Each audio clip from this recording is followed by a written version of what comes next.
Good morning from backpacking Bongs. Happy independence day সবাইকে। আজকে প্রত্যেকবারের মতো রয়্যাল এনফিল্ডের তরফ থেকে ইন্ডিপেন্ডেন্স ডে রাইড অ্যারেঞ্জ করা হয়েছে, তো আমরা সেখানেই যাব। আমরা অ্যাকচুয়ালি এবার ডানকুনি সাইডে যাচ্ছি, যেবারে ওরা ডিসাইড করেছে, কারণ প্রত্যেকবার গোলাঘাটের দিকে বড্ড ভিড় থাকে, তো সেই ভুলটা এবার করা হচ্ছে না। চলো রাইডে যাওয়া যাক। ফার্স্টে শোরুমে গিয়ে ফ্ল্যাগ হোস্টিং হবে, তারপর আমরা রাইডে বেরবো। পুরো ভিডিওটা থাকছে, দেখতে থাকো।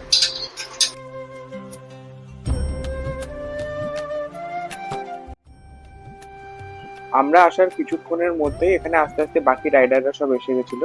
সবাই পরপর আমরা বাইক দাঁড় করিয়ে ওয়েট করছিলাম নেক্সট অ্যানাউন্সমেন্টের জন্য। আর আমরা আসার কিছুক্ষণের মধ্যে এখানে আমাদের যেটা দেওয়া হয়েছিল সেটা একটা করে ন্যাশনাল ফ্ল্যাগ বাইকে লাগানোর জন্য, আর একটা ন্যাশনাল ফ্ল্যাগ প্রিন্টেড ব্যাচ, যেটা সবাইকে কমপ্লিমেন্টারি দেওয়া হয়েছিল। আমরা সবাই নিজের নিজের জামায়, জ্যাকেটে, টি শার্টে আটকে রেডি হয়ে গেছিলাম। আর এই বলতে না বলতেই অ্যানাউন্সমেন্ট করে দেওয়া হয়েছিল যে এবার ফ্ল্যাগ হোস্টিং হবে। এবারের ডিসিশন ছিল গ্রুপের মেয়েরা ফ্ল্যাগ হোস্টিং করবে, তো আমরা মেয়েদের সম্মান জানিয়ে, দেশকে সম্মান জানিয়ে ফ্ল্যাগ হোস্টিং করে ফেললাম।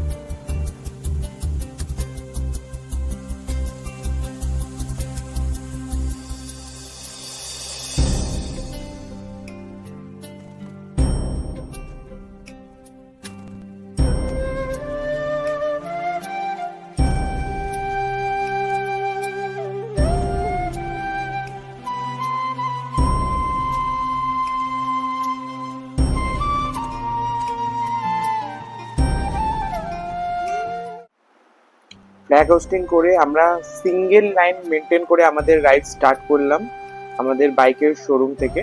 তো আজকে আমাদের গন্তব্য কেবাব ভিলেজ, তো সেটা পড়ছে ডানকুনি হাইওয়ের ওপরে। সকালবেলা যেহেতু রেড রোডের রাস্তাটা বন্ধ থাকে বা কানেকশনটা বন্ধ থাকে হুগলি ব্রিজে ওঠার জন্য, তো আমরা পিটিএস হয়ে এগিয়ে পড়েছিলাম। ডানকুনি হাইওয়ে এখন আগের থেকে অনেক বেটার, কিন্তু ফার্স্ট টোল প্লাজা অবধি আমাদের সাথে সাথে অনেক রাইডার্সদের আমরা লক্ষ্য করলাম, যারা সবাই 15 আগস্টের রাইডে বেরিয়েছে।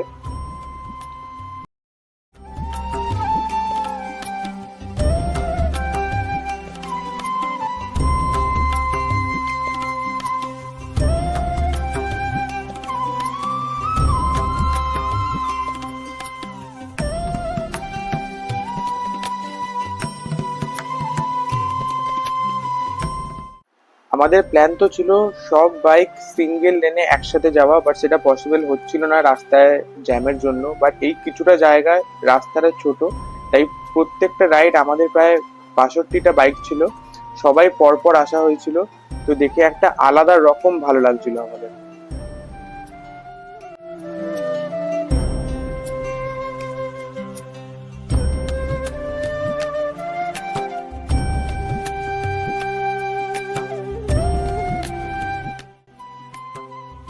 তো রাইড করতে করতে আমরা পৌঁছে গেছিলাম কেবাব ভিলেজে, আজকে আমাদের ডেস্টিনেশনে।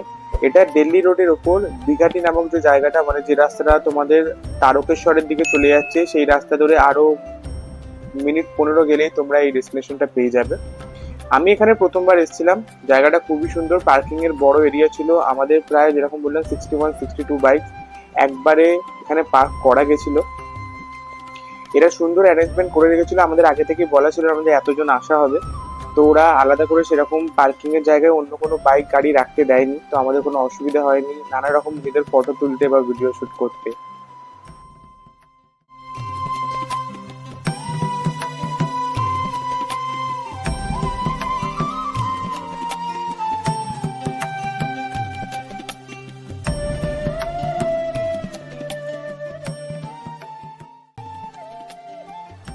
জায়গাটা তোমাদের একটু ঘুরিয়ে দেখিয়ে দিই। এখানে দেখো ছোট ছোট স্টল করা, কাবাব গলি, তামাক গলি, খারাপ চা, মানে এখানে এই পার্টিকুলার জিনিসগুলো পাওয়া যায়।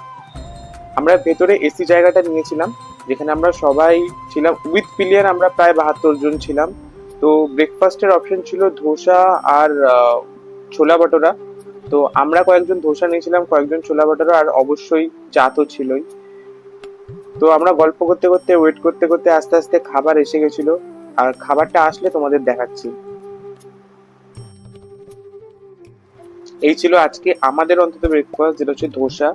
ধোসার কোয়ালিটিটা খুবই ভালো ছিল, চাটা তো অবশ্যই ভালো, তো অবশ্যই জায়গাটা রেকমেন্ডেড। এরপর আমরা বেশ কিছু ফটো ভিডিও সেশন করে আস্তে আস্তে বেলা প্রায় 11টা 11:30টার সময় বাড়ির দিকে রওনা দিলাম নেক্সট কোনো রাইডের উদ্দেশ্যে। আর হ্যাঁ, আমাদের চ্যানেলটা ফলো করতে থাকো। আমরা নিজেদের পার্সোনাল যেরকম রাইডে বেরোতে থাকি সেরকম অবশ্যই একটা ভালো রাইড প্ল্যান করা হচ্ছে, তার অবশ্যই ফুল ব্লগ আমাদের চ্যানেলে আসতে চলেছে।